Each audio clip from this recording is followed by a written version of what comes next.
Hello friends, तो last में जितने भी वीडियोस हुए हम लोग ने उसमें नए नए टॉपिक्स देखे और उनसे रिलेटेड सम्स देखे। आज का जो हमारा वीडियो है वो लास्ट टॉपिक पर बेस्ड होने वाला है, जो क्या है ऑड्स, और इसके साथ हम लोग इसके रिलेटेड सम्स भी देखने वाले हैं। तो इस टॉपिक को और इन सारे सम्स को समझने के लिए बने रहे वीडियो के एंड तक। तो कैसे आप सभी लोग, होपिंग यू आर फाइन। तो मैं नौशाद स्वागत करता हूँ आपका हमारे यूट्यूब चैनल लर्नोमैटिक्स पर।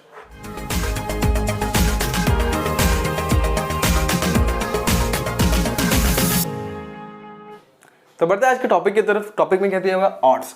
ऑड्स क्या होता है? Odds is a ratio of complementary probability. मतलब मेरे पास एक समझ लो प्रोबेबिलिटी ऑफ ए है, इसका कॉम्प्लीमेंट क्या होगा या फिर कॉम्प्लीमेंट्री इसका प्रोबेबिलिटी क्या हो जाएगा, प्रोबेबिलिटी ऑफ ए डैश। ये दोनों का सिंपली हमें रैशो लेना है।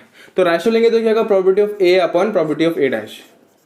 ये क्या हो गया, रैशो ऑफ कॉम्प्लीमेंट्री प्रोबेबिलिटी। अब अभी आप बोलोगे कि ये भी तो कॉम्प्लीमेंट है, मतलब अगर ए डैश का कॉम्प्लीमेंट है तो ए डैश का कॉम्प्लीमेंट क्या हो जाएगा, ए। मतलब मैं ऐसे भी बोल सकता हूँ उल्टा, तो ये भी तो रैशो हो जाएगा। हाँ, ये भी करेक्ट है। इसलिए ऑड्स में दो केसेस आते हैं। क्या क्या आते हैं, देखो, अगर मेरा ये आया, पहले ऊपर ए वाला आया, डैश वाला नीचे है, तो मेरा फेवर में, और ये मेरा अगेंस्ट में, जिसमें डैश वाला ऊपर आता है। इतना समझ में आ गया। अभी मान लो मेरे पास एक सैंपल स्पेस है जिसके अंदर मेरे n number of distinct sample point है। अब बोलोगे सैंपल पॉइंट क्या होता है, तो मैंने एक डाई थ्रो किया जिसमें 1 2 3 4 5 6 जो मेरे आए वो मेरे क्या है, सैंपल पॉइंट्स है। अभी तक समझ में आ गया। अब मेरा ए एक ऐसा इवेंट है जो मेरा फेवरेबल इवेंट है। मान लो मुझे उसमें 3 चाहिए, तो मेरा एक फेवरेबल इवेंट हो गया। एक एग्जांपल के तौर पे दिया, तो ए हो गया, तो प्रोबेबिलिटी ऑफ, अभी इसमें ए आ गया और इसमें मेरा जो इसके नंबर ऑफ ए है ना, वो क्या है, एम है। तो M number of favourable sample points, या फिर M number of distinct points भी बोल सकते हैं आप। ये हो गया। अब प्रोबेबिलिटी ऑफ ए क्या हो जाएगा, एम अपॉन एन, मतलब number of A upon total number of, मतलब जितने भी नंबर ऑफ इवेंट्स है किसके, जितने नंबर ऑफ सैंपल पॉइंट है किसमें, सैंपल स्पेस के अंदर। ये आ गया। अभी ए डैश क्या होगा, नंबर ऑफ ए डैश, ये क्या हो जाएगा, टोटल में से जब हम लोग ए निकाल देते हैं तो हमारा ए डैश आता है। तो नंबर ऑफ ए डैश में कैसे निकालूंगा, एम एन माइनस एम, ये मेरा हो जाएगा ए डैश। तो प्रोबेबिलिटी ऑफ ए डैश क्या हो जाएगा, N minus M upon total number, मतलब एन। इतना समझ में आ गया। अब हम लोग निकालेंगे ये दोनों। तो सबसे पहले probability of A upon probability of A dash, मतलब हम लोग इसमें किसके लिए निकाल रहे हैं, फेवर वाले के लिए। और फेवर में रहेगा, तो देखो प्रोबेबिलिटी ऑफ ए क्या है, एम बाय एन, और ए डैश क्या है, N minus M upon N, N N cancel, M upon N minus M. इतना समझ में आ गया। Probability of A dash upon A, जो मेरा क्या है, अगेंस्ट का है, जैसे मैंने बताया ये अगेंस्ट के लिए, उस केस में क्या हो जाएगा, उल्टा हो जाएगा। ठीक है, तो ये दोनों आपको समझ में आ गया होगा। अब मुझे ना क्वेश्चन में दिया हो रहेगा, मान लो मुझे अगेंस्ट ऐसा बोला है, अगेंस्ट ऑड्स फेवर का लिखता हूं। पहले मुझे क्या दिया हुआ, 3:5 दिया हुआ है। तो मुझे क्या दिया हुआ, देखो फेवर दिया है, मतलब क्या दिया, m upon n minus M दिया हुआ है। तो यहां से मुझे क्या समझ में आता है, m इक्वल टू 3 है और n minus M equal to 5 है। अभी m की वैल्यू इसमें पुट करेंगे तो n minus 3 equal to 5, n equal to 8 मिल गया। सिंपल था। तो मुझे प्रोबेबिलिटी ऑफ, मेरे को मान लो ये प्रोबेबिलिटी ऑफ फेवर में दिया हुआ है ना, तो ये दिया हुआ है। तो प्रोबेबिलिटी ऑफ ए क्या होती है, मुझे पता है प्रोबेबिलिटी ऑफ ए, मैंने जैसे यहाँ पे लिखा है m upon n, that is 3 upon 8। और प्रोबेबिलिटी ऑफ ए डैश क्या हो जाएगी, 1 माइनस प्रोबेबिलिटी ऑफ ए भी लिख सकते हैं, या फिर डायरेक्टली आप फॉर्मूला भी अप्लाई कर सकते हैं। 1 माइनस 3/8 दैट इज 5/8। ठीक है, इतना सब किया हम लोग ने, इतना सब सॉल्व कर लिया। सिंपली अगर आप लिखना चाहें ना, ऐसे भी लिख सकते हैं। देखो प्रोबेबिलिटी ऑफ ए, ये सब भूल जाओ 2 मिनट के लिए। मैं इसको ऐसे लिख सकता हूँ, प्रोबेबिलिटी ऑफ ए जब भी फेवर में दिया हुआ रहेगा ना, तो पहले प्रोबेबिलिटी ऑफ ए निकालने का। इस केस में क्या करो, 3 ऊपर है तो 3 को ऊपर लिख दो और ये दोनों को ऐड कर दो, 3 + 5 दैट इज 3/8। यही हमारा आया था यहाँ पे। देखो अभी अगर अगेंस्ट दिया होता, सपोज अगेंस्ट दिया हुआ था, तो यहाँ पे मैं क्या निकालता, सबसे पहले ए डैश। इस केस में मैं क्या निकालता, 3 ऊपर लिखता, 3 + 5 वापस 8 हो गया। इतना समझ में आ रहा मैं क्या करना चाह रहा हूँ। हाँ, तो आपको क्वेश्चन में ना ये ऐसे ही कुछ अगेंस्ट, फेवर ये सब देखने मिलेंगे, तो इसलिए मैंने ये चीजें बता दी। ठीक है, तो बढ़ते हैं क्वेश्चन की तरफ। तो बढ़ते हैं पहले क्वेश्चन की तरफ, फटाफट से करेंगे एकदम। इफ ऑड्स, देखो क्वेश्चन नंबर 1 क्या हो रहा है, if odds in favour of X solving the problem are 4:3। अभी देखो यहाँ पे क्वेश्चन बराबर देखने का, फेवर और ऑफ एक्स इतना समझ में आ गया, और उसका फेवर क्या दिया, 4:3 रेशो दे दिया हुआ। And the odds against Y solving the same problem are 2:3। अभी यहाँ पर अगेंस्ट बोल दिया और उसका क्या दिया, y के लिए 2:3 दिया हुआ है। Find the probability that x solving the problem, मतलब x सॉल्व कर रहा है प्रॉब्लम को, और y सॉल्विंग द प्रॉब्लम, उसके लिए हम लोग को फाइंड करना है। तो सबसे पहले अपन पहला वाला देखते हैं, इसमें का फर्स्ट वन देखेंगे। तो x के लिए सॉल्व करना था, पहला x को देखते हैं। x में क्या बोला हुआ है, सबसे पहले let x be the event for solving the problem by x। ठीक है, x ने प्रॉब्लम सॉल्व किया, उसके लिए मैंने क्या लिया, एक x इवेंट ले लिया। अब इस केस में क्या होगा, देखो इसमें को सेंटेंस लिखो, ये लिख दो, इफ ये देखो odds in favour of x solving problem is 4:3, यहाँ पर ये स्टेटमेंट लिखना है। ओके, अब मुझे क्या निकालना है, प्रोबेबिलिटी ऑफ x, मतलब solving the problem by x। तो क्या हो जाएगा, मैंने बताया था पहले जो दिखा हुआ है उसको लिखो। फेवर में बोला है ना, यहाँ पे फेवर में बोला हुआ है, तो फेवर में बोला तो उस केस में क्या, सबसे पहले जो प्रोबेबिलिटी ऑफ x फाइंड करेंगे, डैश वाला नहीं फाइंड करेंगे, और ये दोनों को सिंपली डिनोमिनेटर में ऐड कर देंगे। तो 4/4 + 3 7। अभी सेकंड में क्या बोला हुआ है, y सॉल्विंग द प्रॉब्लम, लेकिन यहाँ पर इस केस में हम लोग को अगेंस्ट बोला हुआ है। अगेंस्ट बोला हुआ तो हम लोग सबसे पहले probability of y dash find करेंगे। y डैश कैसे फाइंड करेंगे, 2:3 दिया हुआ है यहाँ पे। आपको पूरा स्टेटमेंट वाइज लिखने में थोड़ा शॉर्टकट में कर रहा हूँ। तो इस केस में क्या हो जाएगा, 2/2 + 3 दैट इज 2/5। और प्रोबेबिलिटी ऑफ y कैसे निकलेगा, 1 - probability of y dash, 1 - probability of y dash, वो क्या हो जाएगा, 1 - 2/5 दैट इज 3/5। ओके, ये समझ में आ गया, इजी था ना एकदम, जैसे मैंने लास्ट टाइम बताया ना, अब इस के पहले उसी तरीके से करना है। अब यहाँ पर क्या बोला हुआ है उसको देखते हैं। In a single toss of a fair die what are the odds against the event that number 3 और 4 टर्न्स अप। यहाँ पर हमें पूछा है ऑड्स, इस केस में हमें ऑड्स दिया हुआ था, ऑड्स पूछा है, क्या दिया हुआ स्टेटमेंट, 3 और 4 turns up. Let A be the event that number 3 और 4 turns up when a single fair die is thrown या फिर टॉस्ड। इतना समझ में आ गया, ये लिखना है आपको यहाँ पे। लिखने के बाद अभी ए का देखो इधर पे ए के इवेंट्स क्या क्या आ जाएंगे, एक तो 3 आ जाएगा, एक तो 4, क्योंकि जब डाई थ्रो कर रहा है तो ये बोला है 3 या फिर 4 आया हो। अब नंबर ऑफ ए क्या हो जाएगा, 2। अभी एस सैंपल स्पेस जो में है, let S be the sample space, यहाँ पे लिखना है आपको। इसमें क्या जाएगा, 1 2 3 4 5 और 6 आ जाएंगे, और नंबर ऑफ एस क्या हो जाएंगे, 6।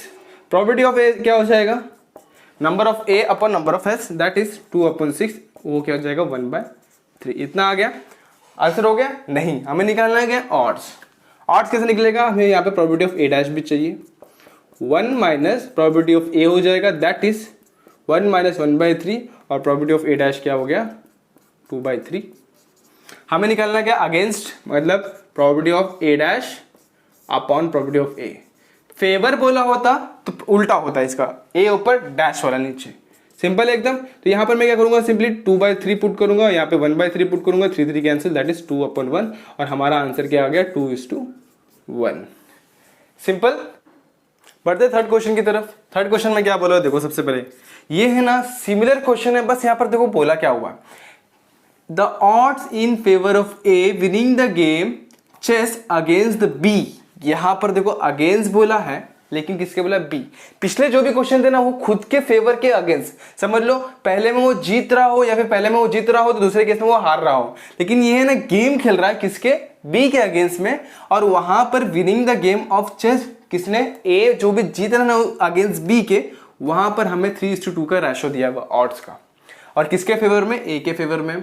अभी यहाँ पर बी ऊपर होता और ए यहाँ पर होता तो ये बी के फेवर में हो जाता। यहाँ पर ये स्टेटमेंट को सबसे पहले लिखेंगे जो भी दिया हुआ है। अब यहाँ पर मुझे क्या दिया हुआ, probability of A upon probability of B. ठीक है, समझ रहे हैं मैं क्या बोल रहा हूँ। वहां पर हमें probability of A upon A dash दिया होता था, क्योंकि वहां पर कोई दूसरा बंदा सामने खड़ा नहीं है गेम खेलने के लिए। यहाँ पर हमारा बी खड़ा है किसको, ए के साथ खेलने के लिए।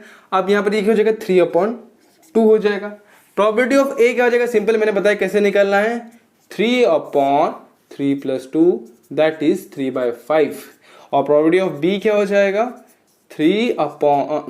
यहाँ पर 2 हो जाएगा, तो 2/3 + 2 दैट इज 2/5, क्योंकि बी की प्रोबेबिलिटी नीचे है। इतना समझ में आया, ये हो गया आपका, 2 चीजें निकल गई। अब आगे बढ़ते हैं। If 3 games are to be played, 3 game खेलने वाले हैं, what are the probabilities that, या फिर what are the odds in as winning at least 2 out of 3। हमें ऑड्स निकालना है। ऑड्स निकालने के लिए सबसे पहले हमें प्रोबेबिलिटी निकालना है। प्रोबेबिलिटी निकालेंगे और उसका क्या निकालेंगे हम लोग, कॉम्प्लीमेंट्री निकालेंगे, रेशो लेंगे, आंसर आ जाएगा। लेकिन निकालना क्या पहले वो समझो। 3 गेम है, 3 में से एटलीस्ट उसने 2 जीते हैं, तो एटलीस्ट 2 जीते हैं, मतलब या तो वो 2 जीत सकते हैं या तो तीनों जीत सकता है। तो मान लो 3 गेम है जिससे पहले में ए जीता, दूसरे में ए जीता, तीसरे में बी जीता, या फिर पहले में ए जीता, दूसरे में बी, तीसरे में ए, वापस बी ए ए, ये तो हो गया। ये एटलीस्ट 2 गेम जिसने जीते ए ने, वो तो 3 भी गेम जीत सकता है। एटलीस्ट बोला मतलब कम से कम, ज्यादा से ज्यादा वो कितने गेम जीत सकता है, तीनों में से तीनों जीत सकता है। तो हमें यही फाइंड करना है। तो हमें ना इसका इंटरसेक्शन फाइंड करना है। इंटरसेक्शन इन द सेंस, पहला जीता, दूसरा जीता, तीसरा हारा, पहला जीता, दूसरा तीसरा, दूसरा हारा, तीसरा जीता, इस तरीके से।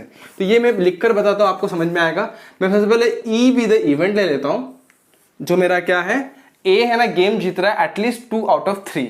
यहां पर मैंने वो इवेंट ले लिया, ओके। अब प्रोबेबिलिटी ऑफ ई मुझे फाइंड करना है, वो क्या हो जाएगा, probability of A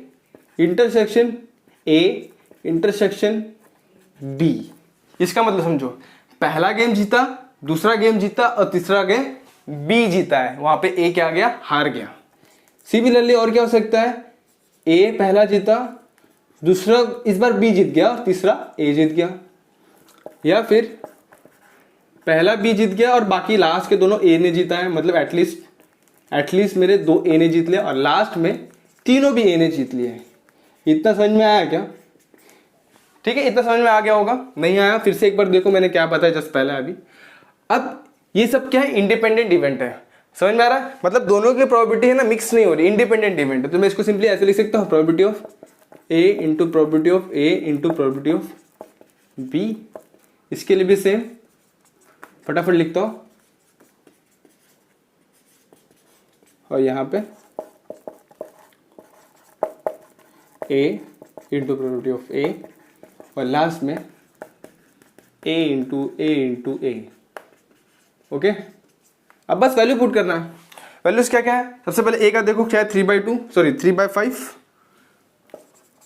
into 3/5 into 2/5, 3/5 into 2/5 into 3/5। B का देखो 2/5 है, 3/5 इधर पे 2/5 पहला बी है ना, इंटू 3/5 इंटू 3/5 और लास्ट में 3/5 इंटू 3/5 इंटू 3/5।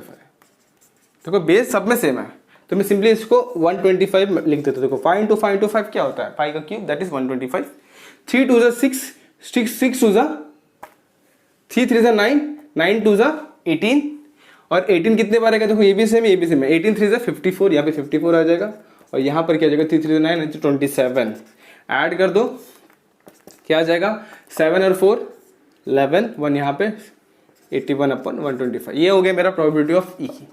मुझे निकालना है ई, निकालना है क्या, नहीं मुझे निकालना है इसका ऑड। ऑड निकालने के लिए मुझे कॉम्प्लीमेंट की जरूरत पड़ती है, वो कैसे निकलता है, 1 minus probability of E that is 1 minus 81/125। 125 cross होगा तो 125 में से 81 जाएगा तो कितना बचेगा, इधर 4, इधर भी कितना बचा, 12 में से 8 44, तो ये क्या आ जाएगा 44/125। मुझे निकालना क्या है, प्रोबेबिलिटी ऑड्स निकालना है, अगेंस्ट निकालना है कि फेवर में निकालना है। सबसे पहले वो देखो, यहाँ पर मुझे बोला इन फेवर बोला, what is the odds in A is winning at least 2 out of the 3। ए के लिए ही बताना है विनिंग, विनिंग मतलब फेवर में हो गया, ठीक है। तो मुझे probability of E upon probability of E dash, ठीक है। अगर विनिंग ऑफ बी बोला होता तो मैं क्या करता, यहाँ पे ए का फेवर में नहीं निकालता, अगेंस्ट में निकालता, मतलब इसका उल्टा निकालता। अब यहाँ पर मुझे क्या दिया हुआ, देखो वैल्यू पुट करो फटाफट, क्या दिया हुआ है, प्रॉपर्टी ऑफ ई मैंने जस्ट निकाला 81/125 और 44/125 125 का आंसर 81/44, यही आपका आंसर है। ठीक है, तो इसे ना आप ऐसे भी लिख सकते हो 81:44 और लास्ट में आप स्टेटमेंट लिख के आंसर लिख दोगे। तो होप ये वीडियो आपको पसंद आई होगी। अगर पसंद आई है तो like the video, share the video and subscribe our channel. मिलते हैं नेक्स्ट वीडियो में जहां पे हम लोग इसका थोड़ा सा रिवीजन देख लेंगे। तब तक के लिए stay tune and good bye.